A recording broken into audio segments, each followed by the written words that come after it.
We are back here with Coach Rob with another episode of Keeping Up with Hokes Bluff Athletics. And Coach, last weekend you played perennial power Etowah. You got out of there with a 28-3. Pretty good win for your football program there, obviously. When you look back at last week's game, you knew coming in they had a lot of guys that were really good high school football players. They're trying to put it together over there. But what all transpired in that game last week? Well, first of all, Coach Peavy does a great job. And traditionally his teams play hard. Physical. It was a lot more physical probably in the Southside game, and we had to line up and go toe to toe with them. Early in the game, I think they did a great job of executing their offense and shut us down.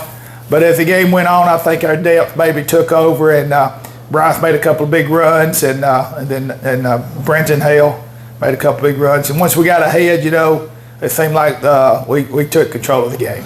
Coach, you got to be pleased, I believe, in the first game. Now, you've outscored your opponents now in the first two games 56-10.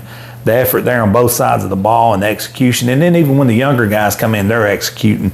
Talk about that team and how they're able to execute your game plan for these first 2 weeks. Not counting the Jamboree, I'm talking about the two regular season games. Yeah, the two regular season. Well, the other night, luckily, we got our JV in some there at the end, and they did do some good things. And I think it carried over to our JV game this week.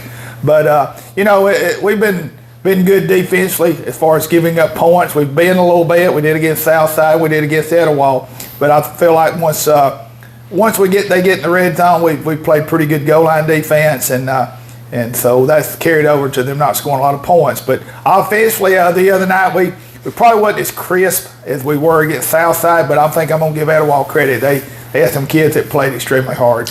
Coach, seeing them line up foot to foot and go to like some single wing, some double wing type stuff, your kids answering the bell, so to speak. You got to stay in there and get your nose bloodied, and you got to perform against it. How awesome was that to see? Well, it's totally different Southside. Southside's multiple formations, spread all over the field, spreading us out, playing in space, and then the other night we get in there, like you said, shoot a shoe and playing the power game, which Coach Peavy's known for.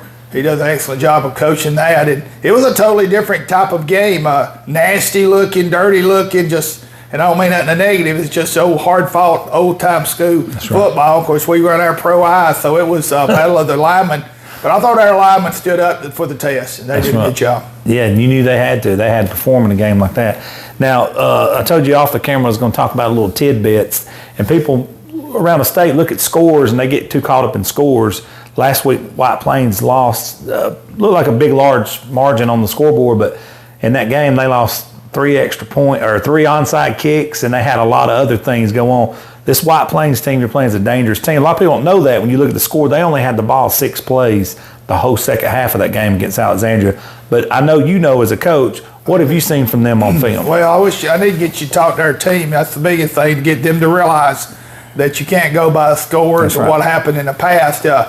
Coach has done a really good job coming in over there as a new coach. You can tell their attitude on the field. You can just see them playing hard. They're in the right place, doing things right. But yeah, last week's game was it was kind of a funny looking. I guess a funny game, but a different kind of game. That Alexander onside kicked for whatever reason, and they maintained the ball. But they got a quarterback that's got experience. They got a receiver that can outrun our guys probably backwards, and they're doing a lot better on the execution. So, we've never played great over there. We've been lucky to win some games over there, but it's always been tough times. And I'm really worried just about getting into the middle of the year. The news wore off, and now it comes down to execution and want to play. How hard is it, Coach? I know this is dating us all here in this room, but how hard is it to coach against some of that nowadays? There's so much information out there, but sometimes, like you said, it can go in a negative direction. They'll look at a score, they're like, they may not be that good, but then when you're sitting there watching film and you're like, hey, man, it's hard to coach against that. It is, and social media, being part of that, the kids do hear that, and they hear about, well, they're not very good, and But hopefully as a coach, we do our job to let them know, watching film, showing them why they are a better team than you saw last week. Alexandria is a very good team, so you can add that in.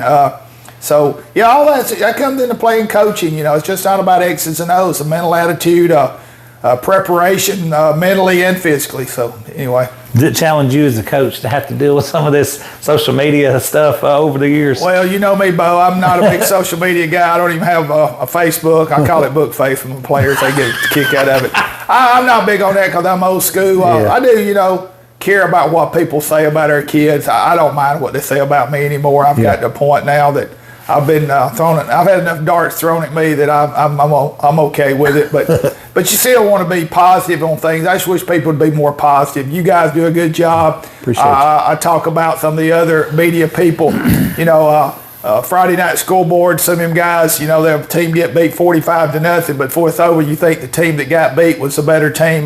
Because these are high school kids. Yeah. They're playing for the fun of the game, and I wish sometimes people would be more positive.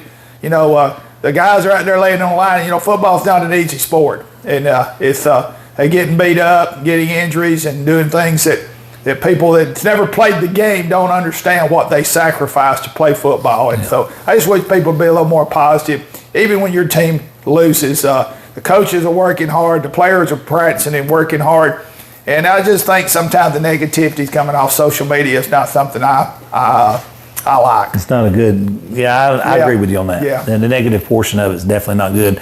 We try our best to stay away from it as much as possible. You do a good job with that, Bo. I'll give you credit. I appreciate you. And a couple more questions, Coach, and I'll get you out of here because I know you got a lot of work to do even today.